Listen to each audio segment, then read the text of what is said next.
bill. I think they're calling it basically phase 3 of the coronavirus relief package that the President and Congress have been working on for some time. That bill did pass the Senate. It is our expectation that it will pass the House tomorrow and be signed into law tomorrow night. So we continue to look at all of those provisions to see what funding, assistance, flexibility that we can bring to bear in Louisiana just as soon as possible. Just an update on the National Guard. We currently have 955 soldiers and airmen overall from the National Guard who are involved in our response to the COVID-19 public health emergency. Of that number, 667 are traditional National Guardsmen, soldiers and airmen who have been mobilized specifically for this emergency. They are doing various things around the state of Louisiana, including supporting testing sites in New Orleans and in Jefferson and other areas in South Louisiana. They are transporting critical needs. They're maintaining and operating the warehouse and doing various other things that are critically important in this public health emergency. As you can see from the screen to my left, your right, the numbers that we have today are once again very staggering. I hope the entire state of Louisiana is looking at these numbers and that they are as concerned about them as I am. Since yesterday, we have received 510 new confirmed cases of COVID-19 for a total of 2,305 cases statewide. That is a 28% increase from yesterday. There are unfortunately 18 new deaths since yesterday, which makes 83 deaths total. That is obviously very tragic. For those people who think that this is really just a problem for urban Louisiana, New Orleans, Jefferson Parish, for example, we now have positive cases in 53 of our 64 parishes. So nobody should look at this situation and think, oh, this doesn't involve me, this doesn't involve my town, this doesn't involve my parish. And I am encouraging everyone, no matter who you are or where you live, to understand that this coronavirus is in your neighborhood. It is spreading throughout the state of Louisiana. There is no place where it isn't. There are some places where we haven't detected it yet through a positive test result. It is all the way across our state. And so when we have statewide mitigation measures in place, they apply to everyone. And I urge everyone to take them very, very seriously. And it's quite frankly the case that the life you save could be your own. And all that you have to do to save lives is stay home. Minimize your contact. Follow social distancing, as we've been talking about. One very disturbing piece of information related to the fatalities that we're reporting today is that we learned that one of those deaths is a 17-year-old young person from New Orleans. There is an investigation undergoing by the coroner now. I don't have any information as to whether this individual had underlying chronic health conditions or not. But it does illustrate the point that everyone is at risk. It might be the case that those most at risk are those 65 and older and those with underlying health conditions. But there is some percentage of the population, regardless of age and regardless of their health, who are at risk of having very serious and severe complications related to this disease, and that includes death. Nobody should assume that this disease will not severely impact them or have the potential to kill them. This virus knows no limits when it comes to age, race, gender, background, your social status, your whatever. It really doesn't discriminate. So I am again urging everyone, regardless of who you are and where you live, to take this very, very seriously. With every passing day, doctors and scientists are learning more and more about this virus. They're learning more and more about this disease and how it impacts people. But we know enough already to know that people need to follow the stay-at-home order that we've given. We know that people need to practice social distancing. It is of the utmost importance. As of today, we are currently tied with New Jersey for number 2 in cases per capita in the United States of America. We are tied for number 2 in the entire United States of America with New Jersey when it comes to cases per capita. If we don't flatten the curve and do it soon, as I mentioned yesterday, we could be out of ventilators in Region 1, the New Orleans area, by as early as April the 2nd. And we would potentially be out of bed space for individuals by about April the 7th. There simply are not enough healthcare resources to care for all those who will need care if we continue to develop cases at our current pace. If we don't slow the spread of this virus, if we don't slow the spread of these cases, this is what's going to happen. It's not conjecture. This isn't some flimsy theory. This isn't a scare tactic. This is what's going to happen. Every single person has to take social distancing and my stay-at-home order seriously. There's been a lot of discussion about medical surge, where they stand-up facility in the New Orleans area, particularly around the Ernest N. Morehouse Convention Center in New Orleans, and setting up a facility there. And yes, we are in the process of signing the necessary contracts to stage 1,120 beds at the convention center initially. The first 120 beds will be ready by the end of this weekend, with the rest coming online in the following week. We are executing the contracts for the wraparound services to include staffing for that facility. We will have the ability to scale more beds over the next couple of weeks if we see that that is necessary. And obviously, we are watching that curve to know what we can expect in that area. I've heard a lot of discussion about different options for where we would place these hospital beds, and trust me, we have done an exhaustive survey of all the different facilities and hotels and dorm rooms and where we could think we can do this with the most efficiency and have the best possible impact on delivering health care to the individuals who are going to need it. There are obviously pros and cons to every option, but the most important thing, because one of the hardest things we're going to have to solve, is the staffing. And quite simply, it is easier to staff a single large facility than it is multiple smaller facilities. And the layout of the convention center is near about ideal when it comes to staging these beds there in these wings of 120.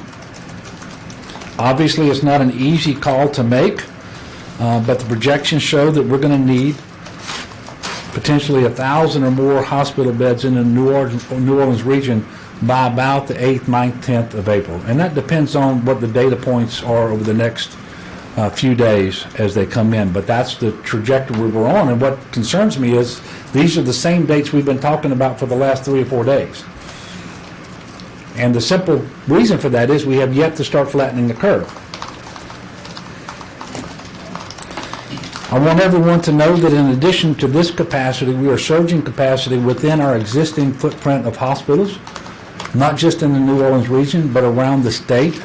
This is not complete, but I will tell you that Ochsner LSU Health in Shreveport is expanding by 120 ICU beds. Ochsner New Orleans by 96 ICU beds. LCMC in New Orleans by 70 ICU beds. Our Lady of the Lake in Baton Rouge by 75 ICU beds. Baton Rouge General is adding both regular inpatient hospital beds and ICU beds, 34 ICU beds and 229 inpatient beds. These things are being done in phases. Some of those are coming online very quickly, others within a couple of weeks, and others within about a month or so. But all of it is critically important because those obviously who are most severely impacted by this disease will need an ICU bed. They're going to need a ventilator. So increasing our capacity here is incredibly important. In addition to this work, we are also identifying all the capacity we have at Tier 2 hospitals across the state of Louisiana, and just for illustrative purposes, in the New Orleans region, in Region 1, there are approximately 172 of these beds. And then we are working, as I mentioned before, to try to get an arrangement with the VA hospital, most especially in New Orleans in the short term, to see what surge capacity they may have so that they can take some of our patients as well. Actually was very gratified today in the call that without my prompting, the president called on me to report about what our needs were, and before I could give an answer, he asked me about whether we thought we would need the VA hospital in New Orleans at surge capacity. I confirmed that we thought that we would, and so I know that this is receiving the required attention at the highest levels in our federal government. I really appreciate him for understanding what our situation is here in Louisiana and doing what he can as our federal partner to assist with what we're trying to stand up here in Louisiana when it comes to our medical surge capacity. Now, I've spent a lot of time talking about how we are surging in Louisiana with respect to our medical capacity. And we are working around the clock nonstop to do that. The average person in Louisiana doesn't really have a role to play in how we surge. But you have a tremendous role to play in determining the degree to which we have to surge and the time within which we have to do it in order to meet the need. Because if you will do what is within your power to slow the spread of this virus, to slow the spread of this disease, we won't need to surge as much or as fast. And you literally have it within the power of yourself to save lives. It could be your own, it might be your spouses, it could be your parents, it could be your next door neighbor, but you have it within your power, the opportunity to save lives if you will simply minimize the contact that you have with other people. And I know it's hard. It's both simple on the one hand and it's hard on the other. It's not how we're accustomed to living, but those are the facts.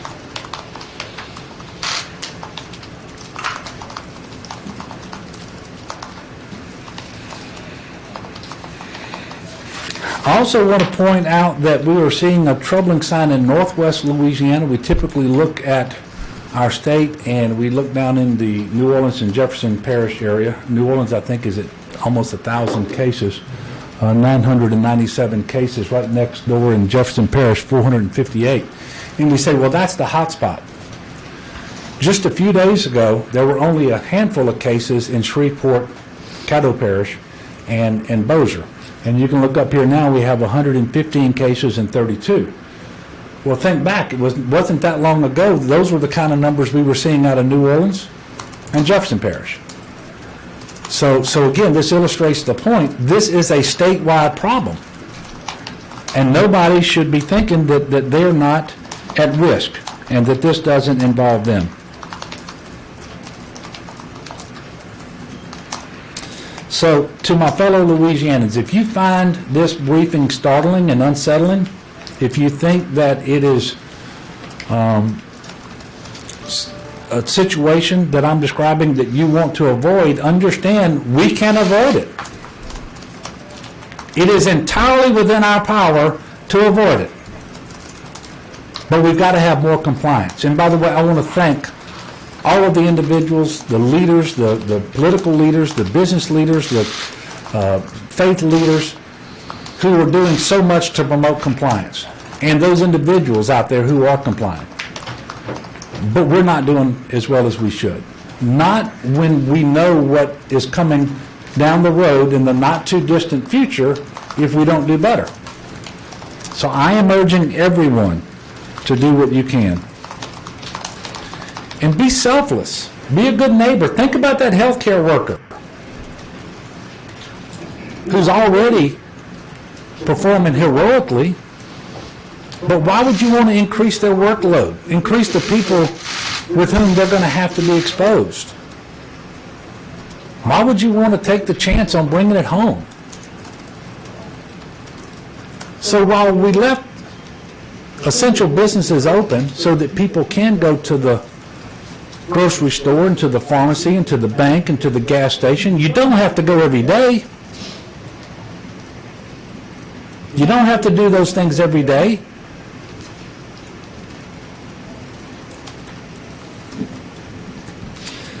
Because of the critical need for our healthcare workers, we've created a medical volunteer website in order to mobilize healthcare students and graduates from Louisiana universities and colleges to support the existing healthcare workforce that is quickly getting stretched thin. This website is also available to active members or retirees of Louisiana's healthcare workforce who are willing and able to assist. And we're asking volunteers of all medical backgrounds to sign up. This is really important because in addition to ventilators and PPE, really the most critical thing that we need in order to increase our surge capacity are the medical professionals, the doctors and the nurses, the respiratory therapists, and all of the other allied healthcare professionals. We need volunteers. So if you are qualified and able and willing, first of all, I'm imploring you to volunteer. Secondly, you can do so by visiting COVID-19LAvolunteers.org. COVID-19LAvolunteers.org. And I want to thank everyone involved with making this possible. I want to thank those who have already volunteered. We will have all of these links and phone numbers on our website, by the way, which is gov.la.gov/coronavirus. gov.la.gov/coronavirus. Just a reminder for those of you who are filing for unemployment benefits, in order to receive weekly unemployment benefits, you are going to have to satisfy. It is a legal requirement that you satisfy that you are still unemployed. You got to do that once a week. And you've got to be unemployed due to COVID-19 in order to get unemployment benefits. Those weekly certifications must be filed by Sunday of each week that you are unemployed. And think of the weekly certification as filling out a weekly timesheet. You just have to do it every week. It allows the Workforce Commission to know on a week-to-week basis that your employment situation has not changed. Despite the dire circumstances that we face, I do remain hopeful and, in fact, optimistic that with greater compliance to the stay-at-home order, to the social distancing measures that we have put in place, and to people just exercising good common sense, and that people are going to be motivated by just the desire to be good neighbors to one another, that we are going to start to flatten the curve, and that we are going to start seeing that in the very near future. Because our future from where we are today, with the curve that we are on, is not promising. We will gladly accept help, both human and divine, so I'm asking people to continue, in addition to working, to make sure that we do better, that they pray that we will do better as well. There's no doubt there's daylight at the end of the tunnel, but we're not close enough yet to see it.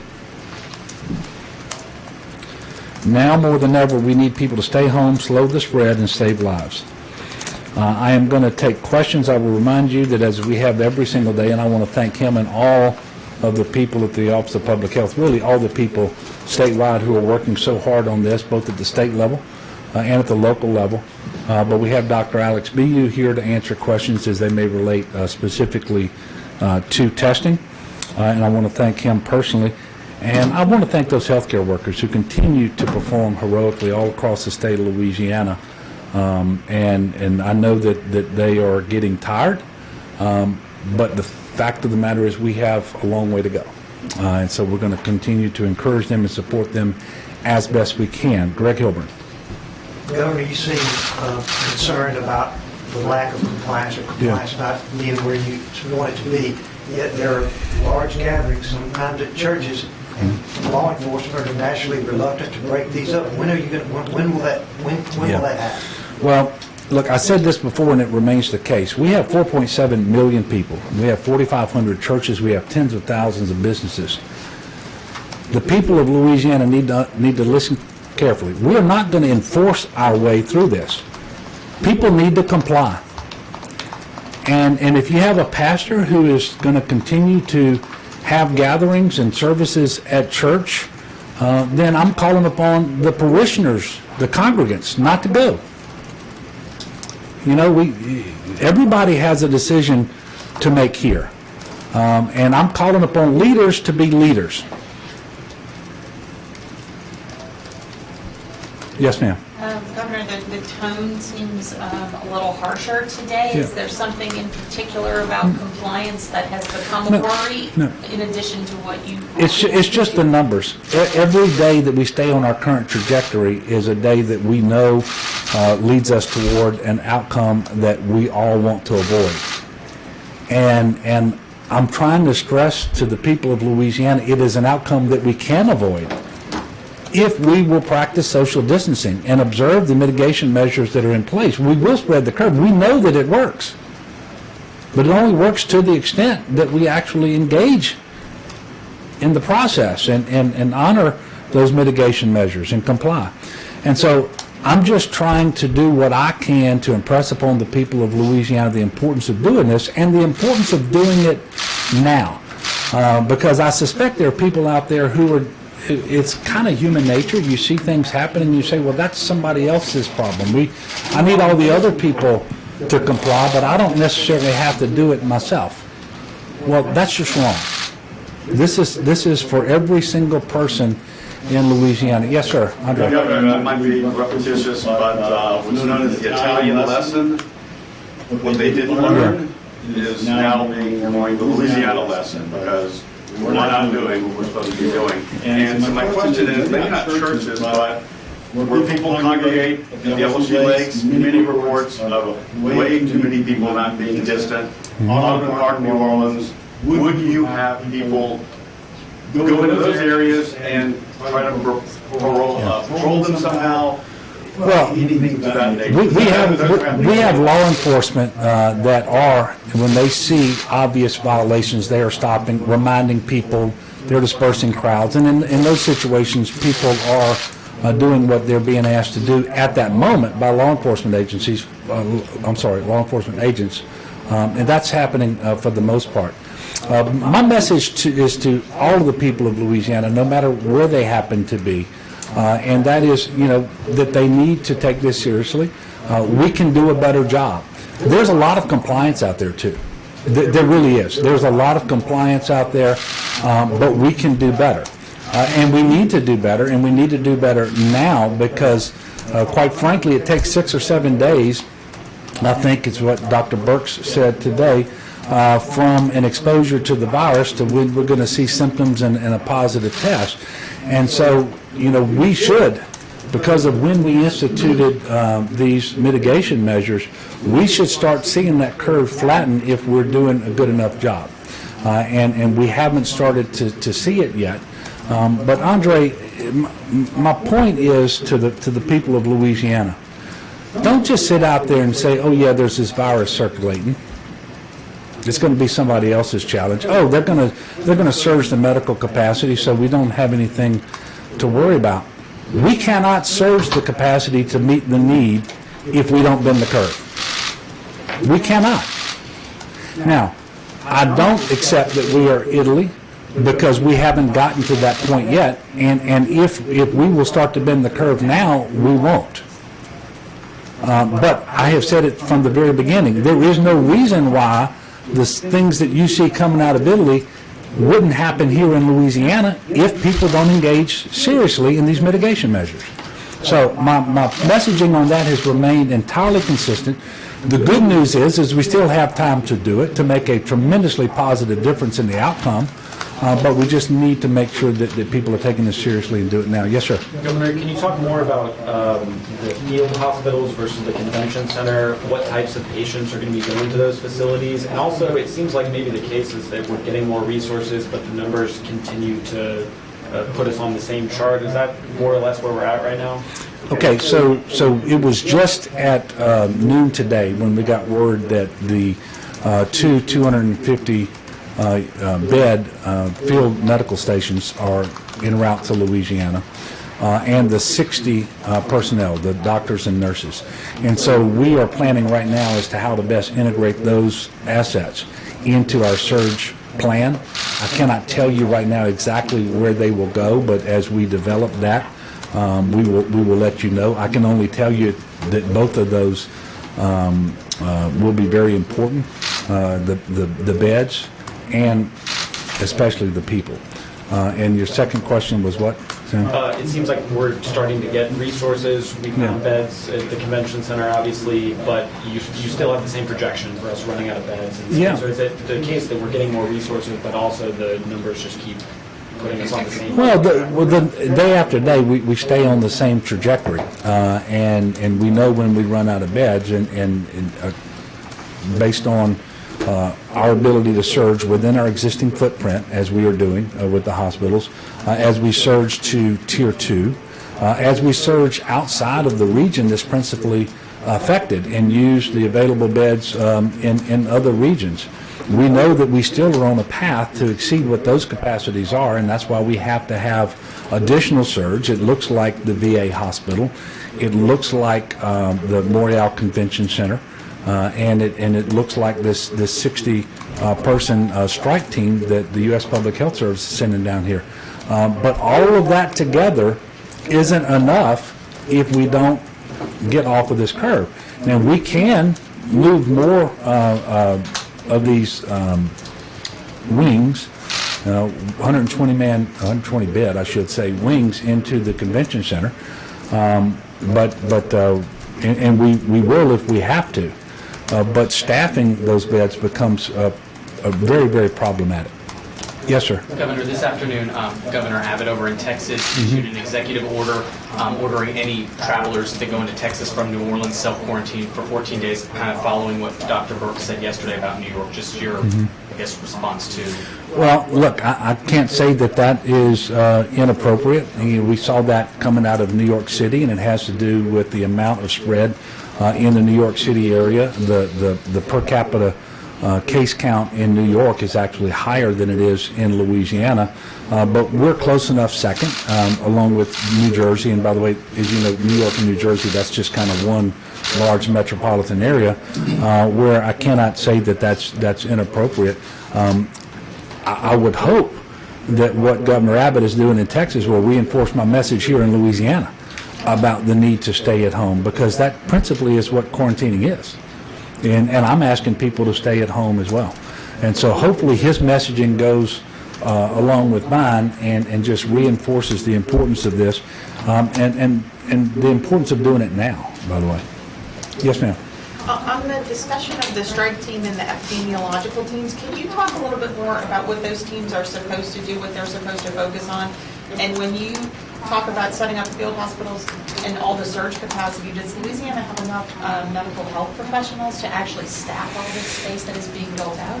All right, so the answer to the last question is it will be very, very difficult to staff all of the beds that we will need if we stay on our current trajectory. It is the principal reason why we need to get off that trajectory. It's not just the staffing, it's the ventilators and so forth. Very, very difficult. With respect to the epidemiological team, I'm going to let Dr. Alex Bu provide a more detailed answer in just a moment. But principally, they come from the CDC, and in this case, upon our request, in order to help us with the work that we need to do around several locations across the state where we have clusters, so that they can better help us deal with that. And then you asked a three-part It question, was Melinda, I'm sorry. also the same idea about the strike team. Yeah. What does the strike team specifically do? What is its focus? Well, ideally, we would have received enough medical personnel to administer all of the beds that we had requested. We actually had requested 4 250-person field medical stations, for enough for 1,000. What we were granted were 2, so that's 500, and I don't know whether the normal numbers for 500 beds are 60 personnel, but what we've got are 60 personnel. And this announcement came at lunch today, and so I can't answer They all. staff the field hospital. Yes. And so we determine now where we want to set that field hospital up. Is it going to be something we do at the Morial Convention Center? Is it going to be something we do somewhere else? And we're working on that right now. I mean, this was just announced at lunchtime today, and so, but it becomes part of our surge. And by the way, it's a capacity that we didn't have before it was granted. So we're very, very thankful for that. And Dr. B, if you come and address, and if you've got testing questions, go ahead and ask him while he's up here. Okay. We have a small but mighty team at the Office of Public Health that leads our epidemiology efforts. Normally, they are working on outbreaks throughout the state. And what's going on now is obviously the volume of work that they're having to do is changing the way that they are doing their processes. And so the specific request we had for the CDC was to send experts to come down and give us guidance and ideas on how we can adjust the work that they're doing, being prepared for scale. We've moved from having one cluster in the state in a nursing home to now having 6, and we fully expect, unfortunately, that will continue to expand. And we want to make sure that we're still delivering the key epidemiologic important evidence that we need to understand how this disease is continuing to spread, meeting best practices, and the CDC are experts at that, and essentially helping us adapt our practices, being prepared for having to work at a different scale. We've tried to add to that team as well as take some of other work off of that team to really have them laser focused on the core work, which is identifying clusters and communicating the best ways to isolate and protect people in the state. But we anticipate that in the coming days, if this trajectory continues, that's going to be increasingly difficult. And so we're really fortunate and grateful that the CDC is sending down this team to help us adjust not only our overall epi methods, but specifically for us to be planning on how we manage clusters across the state going forward as well. You had a question about As testing? far as testing goes, can you kind of talk about the turnaround of getting these tests back? And, for example, today's cases that were released at noon, when were those tests done, kind of the turnaround, and then the process of notifying parish, physician, and then LDH confirming them? Sure. So keep in mind there's 2 different sort of big swaths of testing that's going on in the state. There's the tests that come to, or the samples that come to the state lab for testing. These are generally individuals who are in the hospital, potentially in a nursing facility as well as our first responders and our healthcare workers, 2 really critically important groups of individuals that we want to keep on the front line. So that comes to the state labs. When we hear about drive-up testing centers, walk-up testing centers, or even just testing centers happening in clinics, that's usually being done by commercial labs. So those are the LabCorps and Quests and others. The LabCorps and Quests, what we're seeing is that that's usually taken about 6 days for folks to get back. We have seen that there's some improvement in that number, I guess, as they're being better able to manage their processing, so maybe down to 4 days. And the state lab, we're still aiming for keeping at that 24 to 36 hour turnaround. Now, that includes having to get from every corner of the state, so sometimes there's extremes there. And I think a couple of days ago, maybe it was just Sunday, announced that we've been able, through the work that we've done at the lab, adding more automation, adding more staff, to increase our efficiency by about 35%, so expanding the capacity that we have there. So we're still aiming for that 24 to 36 turnaround time there.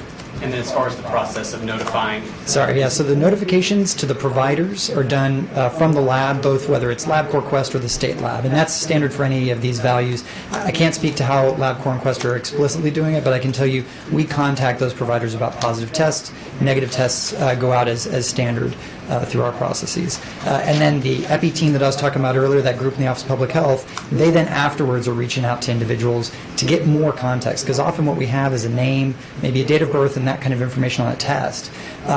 We now need to learn more about that individual and were they part of a cluster and things like that. Is it a testing question? Across the state, we've seen people die while waiting on test results. Can you, if you can, explain how this virus attacks the body and possibly how fast it attacks the body? So it's variable. As you heard the governor say, if we looked at the average case, we know that somebody after exposure to the virus in the first 5 to 7 days should have symptoms. And what we're seeing is that those symptoms are staying around for on average about, or the total course of that illness is about 10 days. There's extremes on both sides there, though. There's, people who've been infected or maybe exposed and then became ill 14 days later, and that's why you're seeing a lot of us talk about we need to see, 2 weeks to really feel confident that you're out of that window. But it's variable how you're going to react based on your underlying health, based on maybe even just the way that your body reacted to the virus. And so we had a very tragic death this morning that we learned about in a 17-year-old. But we have other people who I'm sure have been in the hospital for a while before they passed. And some people, unfortunately, who may have been well enough at home and then died suddenly. And so you have the full spectrum. The most important thing we can say is if you are starting to feel ill, we do encourage people, reach out to your primary care providers. Call their offices, don't just show up. And certainly share what you're feeling. If you're feeling critically ill, if you're having difficulties with breathing, anything that would normally lead to calling 911, call 911. Okay, maybe last. Yep. Do you have a handle on how many retired doctors and nurses there could be that you could pull in?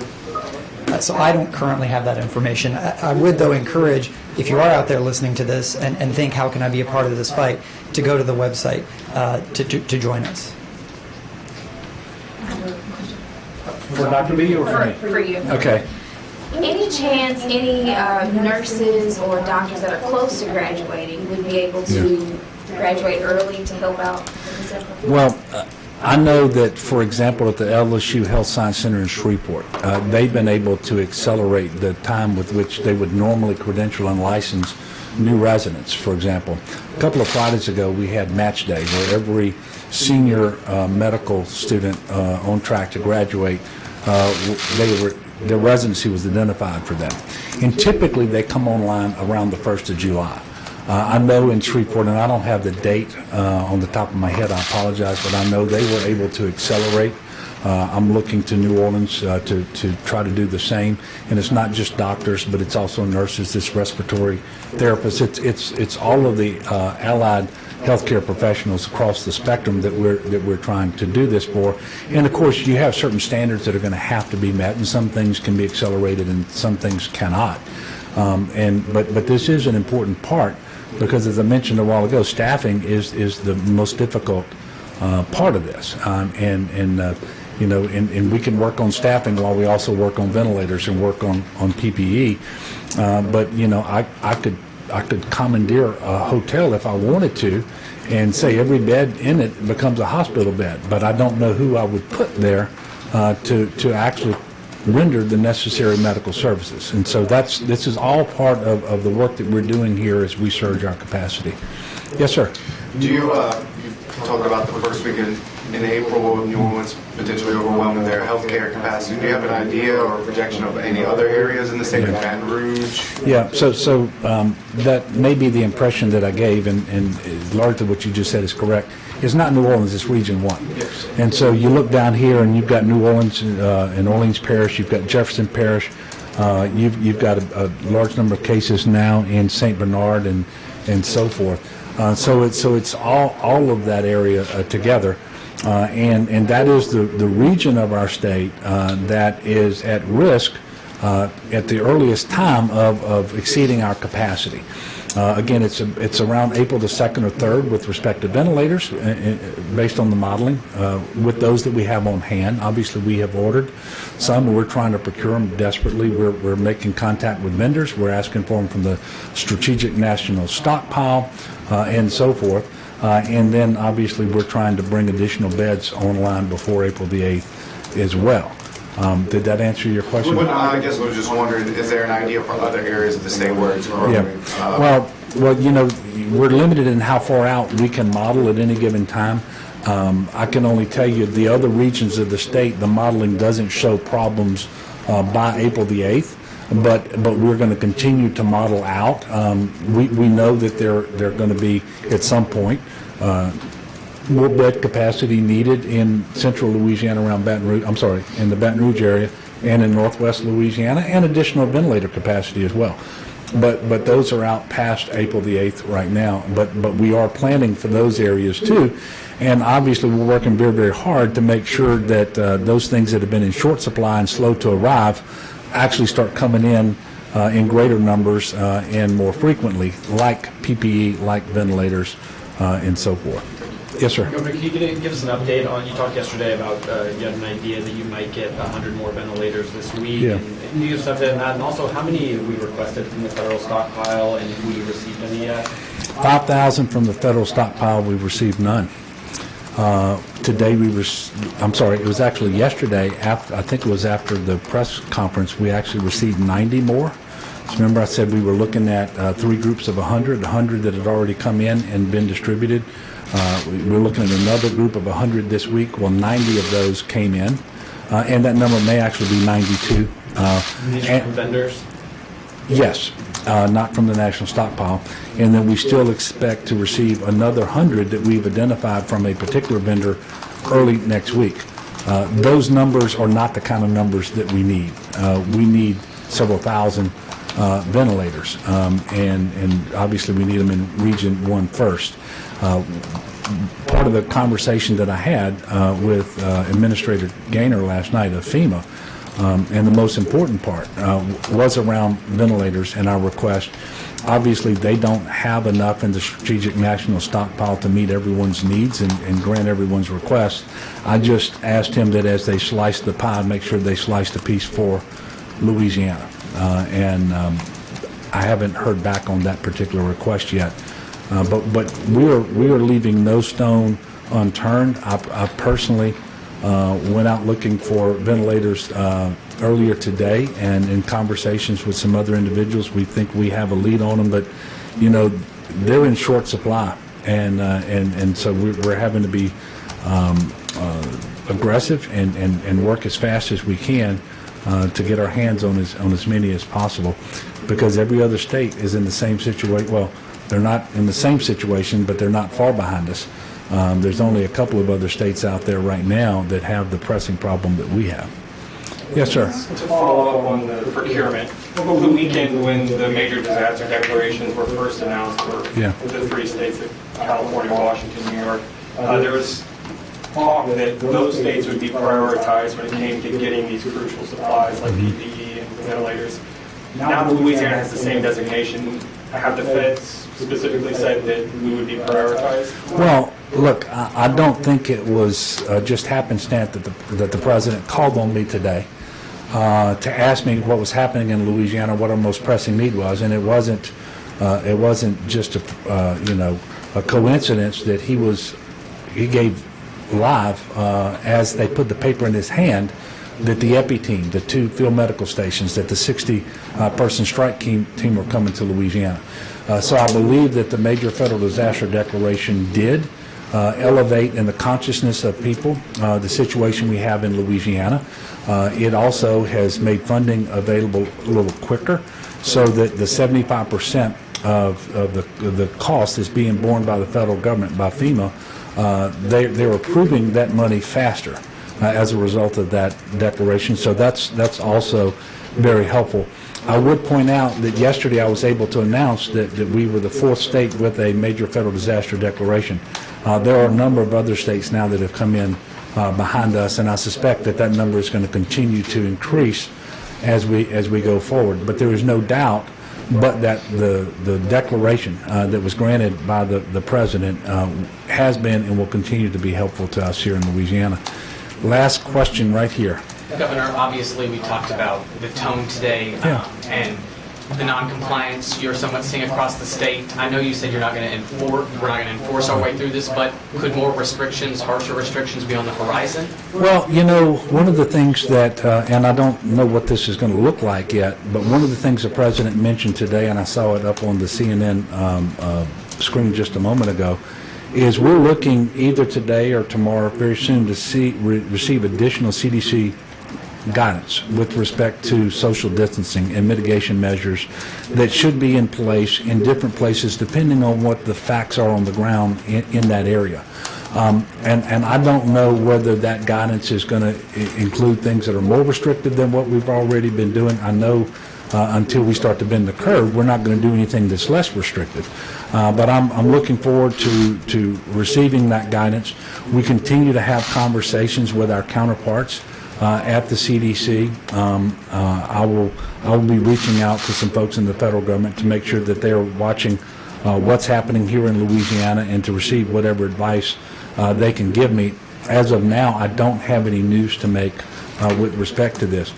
What I am confident of is that the stay-at-home order that is in place, the social distancing guidelines that have already been put out there, all of those mitigation measures are sufficient to bend the curve if the people do them.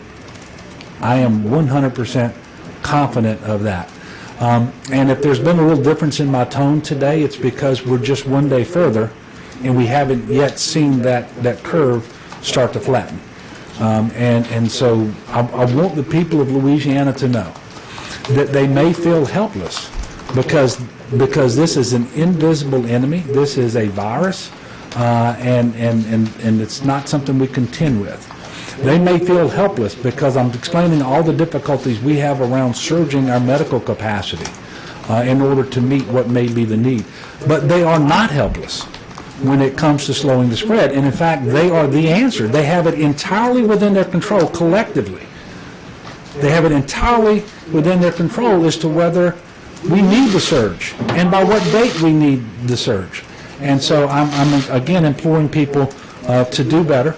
We will beat this. We're going to come out on the other side.